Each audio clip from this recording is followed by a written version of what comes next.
Hi, so today I'm going to teach you about what is the difference between a sagging breast surgery and a normal breast surgery.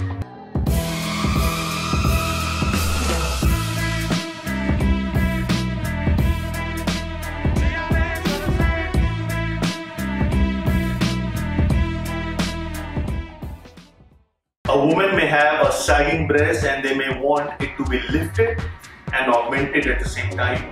Another woman may have a normal breast and who would need just an augmentation.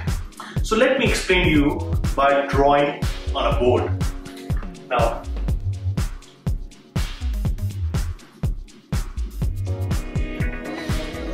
a lot of women have a breast like this. They may have it either because of weight loss journey they might have, maybe because after pregnancy their breasts have deflated and they've gone down. This may keep going down if you add volume to it. A lot of females have this myth that they are deflated in the upper pole and they want an implant to be put. But understand, anything which is sagging, if you put more weight to it, it will sag more. So what they need is basically a breast of this shape.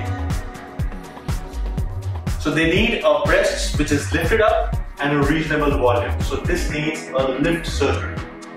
If along with this lift, they can go on and increase in volume, such as this.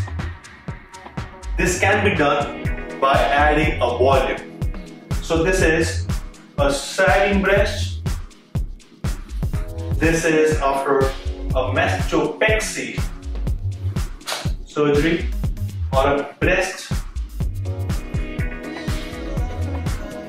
lift surgery, and this is breast lift plus augmentation.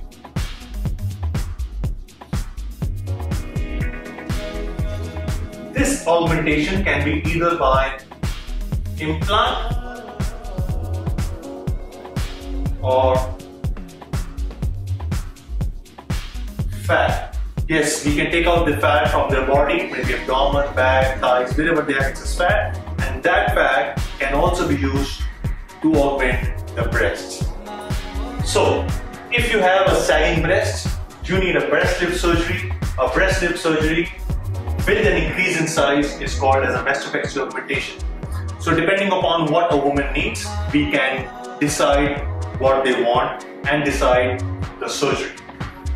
This surgery has some scars, and let's talk about the recovery and the scars now. So we are talking about the scars involved to lift a sagging breast, or scars which we give to do a mastopexy surgery. Now, if you see the breast from the front,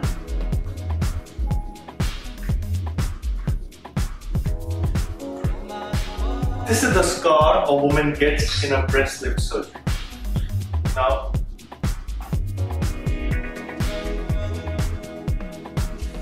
these scars around the areola is not much visible because it is at the junction of a dark skin and a light skin.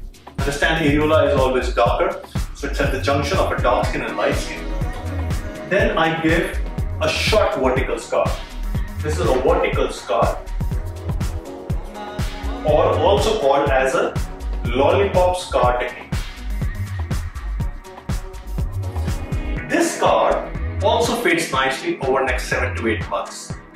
But I tell my patients it's not going to vanish.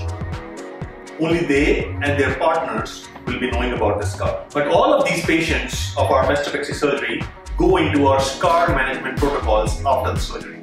This involves certain creams, ointments, and maybe lasers, which they all go for so that the scar fades nicely. Technically, the scars are never a concern for our breast sagging patients because you can't have a lift unless you go for some scars. This was my attempt to explain you what a breast sagging surgery entails. They can go for a reduction in size at the same time, or maintenance of the same size of the breast, or they can also go for an increase in size, as we learned by going for either an implant or fat transfer at the same time. But a sagging breast always needs a breast lift. Don't forget that. And these are the scars you're going to get. This video will end up with showing you a lot of our pictures and videos of our patients, and you can see what their scars look like after some time. Scars are usually never a concern for our patients because they get a new shape, a much better rest-check breast on their chest, and they are really happy. One of the most satisfying procedures for our patients in our practice. If you have a sagging breast, don't hesitate to ask us questions. You can write us, you can DM us, you can write below this video, and me and my team will be there to help you. Signing out now, bye bye.